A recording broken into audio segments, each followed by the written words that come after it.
Top 5 na pwede mong itanim sa mga paso at mga recycled containers at madali lang tumubo. At kapag meron ka nito, makatitipid ka sa budget mo, panigurado.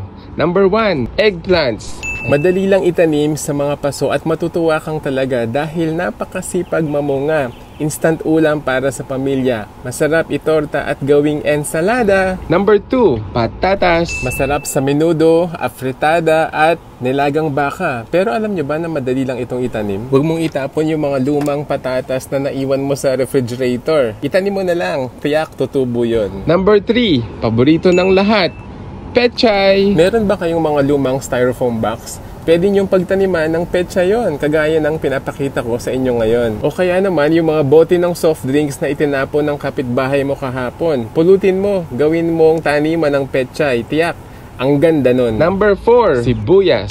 Ginagamit na panggisa at pangpalasa sa halos lahat na ata ng ating lutuin. Pero alam nyo ba na ang sibuyas ay mayaman sa antioxidant properties na tumutulong para makaiwas tayo sa sakit sa puso at para makontrol ang ating blood sugar levels? Number 5, kamatis. Ang sabi ng iba, ito ay gulay. Ang iba naman, prutas. Pero ano pa man yan, mayaman yan sa bitamina. Like ko yan kasi may lycopene, antioxidant, panlaban sa cancer. Yun po, God bless and happy gardening. Follow us for more!